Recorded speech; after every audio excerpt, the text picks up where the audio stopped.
Job లేక ఇబ్బంది పడుతున్నారా? అయితే మెడికల్ కోడింగ్ మీకు మంచి ఆప్షన్. వెంటనే కాల్ చేసి కోర్సులో జాయిన్ అవ్వండి. నమస్తే రమగారు. నమస్తే జయ. రమగారు, మనం విక్రమ బేతాళ కథలు ఒరిజినల్ సిరీస్ చెప్పుకుంటున్నాం. ఈరోజు ఏం చెప్తున్నారు? పట్టువదలని విక్రమార్కుడు మళ్ళీ వెనక్కి నడిచాడు, చెట్టెక్కాడు, కళేబరాన్ని భుజం మీద వేసుకున్నాడు.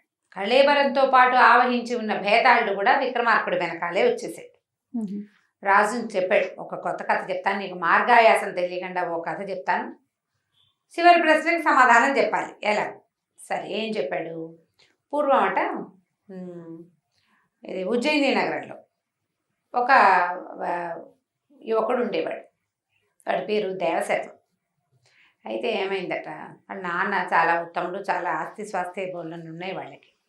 ఆయన చాలా అతిలోక సౌందర్యవతి అయిన ఒక పిల్లని తెచ్చి వీడికి ఇచ్చి పెళ్లి చేశాడు. హరిశర్మ, దేవశర్మ గారి కొడుకు హరిశర్మ. హరిశర్మ మన కథకి హీరో. ఈ హరిశర్మకి ఎంత అందమైన పిల్లని తెచ్చి పెళ్లి చేశాడో ఆయన. అసలు మామూలు సౌందర్యం కాదట. ఇక భార్యాలోలత్వంగానే ఉండేవాడు అతను. ఆ పెళ్ళాన్ని వదిలిపెట్టకుండా, ఆమె అందాన్ని పట్టలేక. పరమాద్భుత సౌందర్యవతి. ఒకనాడు ఈ వివాహమైన కొంతకాలానికి మేడ మీద ఒక ఎండాకాలంలో భార్యాభర్త ఇద్దరు పైన మేడ మీద 2-3 ఫ్లోర్ల పైన చక్కగా వెన్నెల పాన్ వేసుకుని హాయిగా పడుకుని ఉండగా ఒక మదనవేగుడు అనే ఒక గంధర్వుడు ఆ దారిని ఆకాశ మార్గంలో వెళ్తూ ఈ మహాద్భుత సౌందర్యవతిగా ఉన్నటువంటి ఈవిడ్ని ఎత్తుకెళ్ళిపోయాడు, తీసుకెళ్ళిపోయాడు. ఈయన చూస్తూనే ఉన్నాడు. ఇక భార్య కోసం అలమటించిపోయాడు అతను.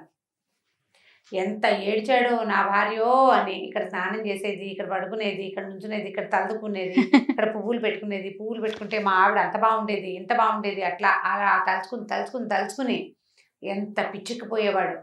జనం వెతకడానికి ఎక్కడ వెతుకుతారు? గంధర్వుడు ఎత్తుకుపోయాడు. మనుషులు వెతుకుపోయారనుకో, పోనీ వెళ్ళి ఆ యుద్ధమో ఇంకోటో చేస్తారు. గంధర్వులతో ఏం చేస్తారు? సరే, ఇలా గడిచిపోయింది కొన్నాళ్ళు. అతను చాలా దిగులుగా భార్యా విరహంతో చిక్కి శల్యమైపోయి అలా ఉండేవాడు. అయితే ఇప్పుడు ఇలాంటి వాళ్ళు కనిపిస్తున్నారు ఎవరైనా భార్య విరహం, హమయ్య ఊరెళ్ళింది చాలు అనుకుంటున్నారు.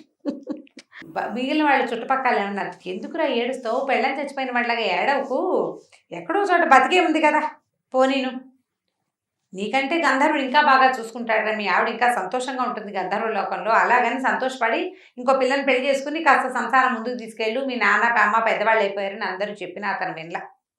ఈ కొడుకు మీద దిగులతో తల్లిదండ్రి కాలం చేశారు. ఇతను ఏం చేశాడంటే తనకున్న ఆస్తి స్వాస్తి అన్నీ దానాలు చేశాడు. వీటి మీద ఆసక్తి లేదు అతనికి. దేశ దిమ్మరిగా తిరగడం మొదలుపెట్టాడు. అట్లా తిరుగుతూ ఉండేవాడు. కొన్నాళ్ళకి ఒంటి మీద బట్టలు చిరిగిపోయి, గడ్డం పెరిగిపోయి, ఒక బికారి అవతారంలో ఉండేవాడు పాపం. అట్లా తిరుగుతూ ఏదో ఒక నగరానికి చేరాడు. చేరితే ఏమైంది, ఇతను చేరిన ఆ నగరంలో ఒక సత్రం దగ్గరికి చేరాడు. ఆ సత్రం అధికారి పేరు పద్మనాభుడు.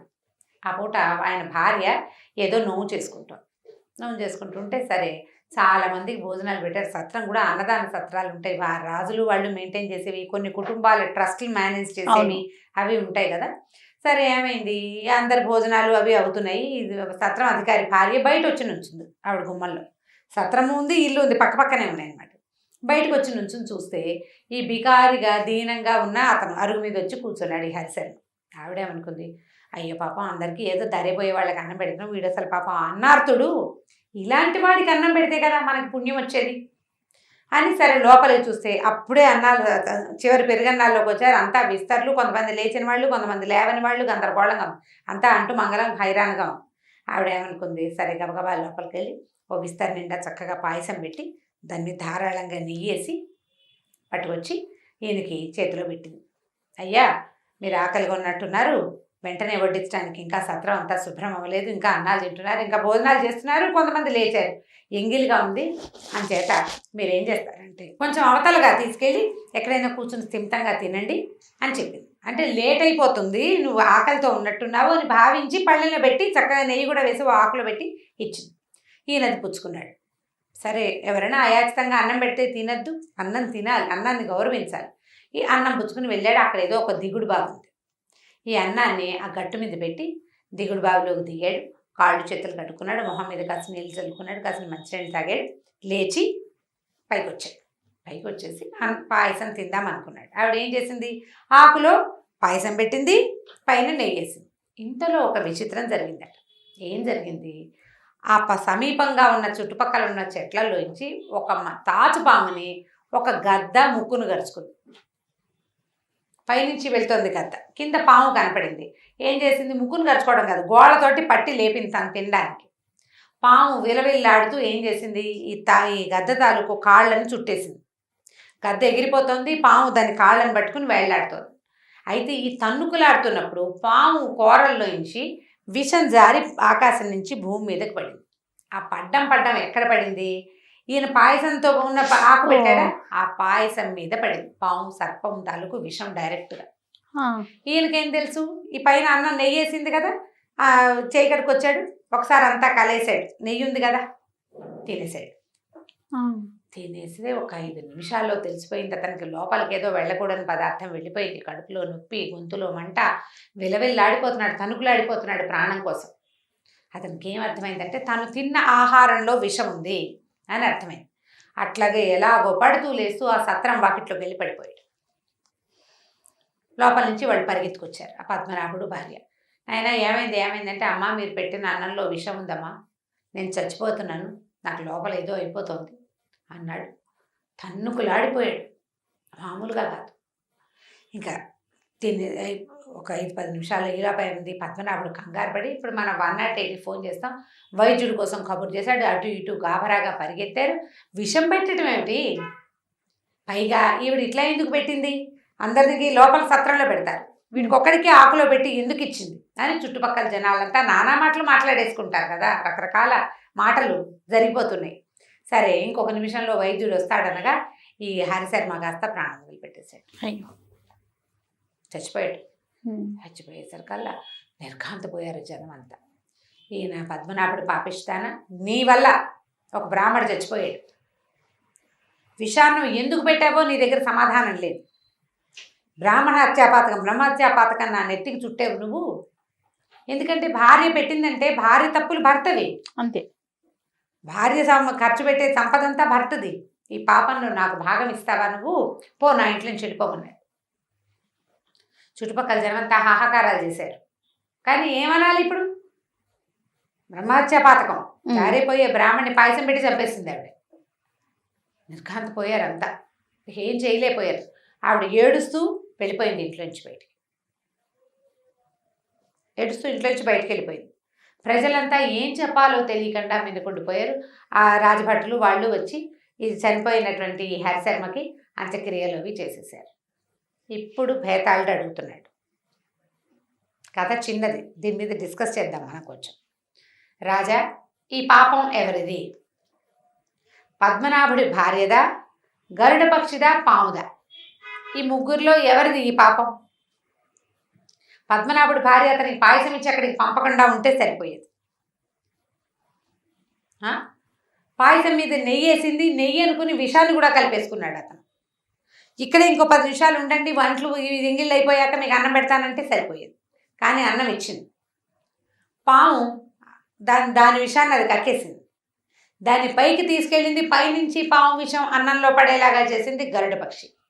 వీళ్ళ ముగ్గురులో ఎవరిది తప్పు చెప్పు, ఈ పాపం ఎవరికి అంటగట్టాలి మనం ఇప్పుడు, బ్రహ్మహత్యాపాతకం ఈ ముగ్గురులో ఎవరిది అని అడిగింది.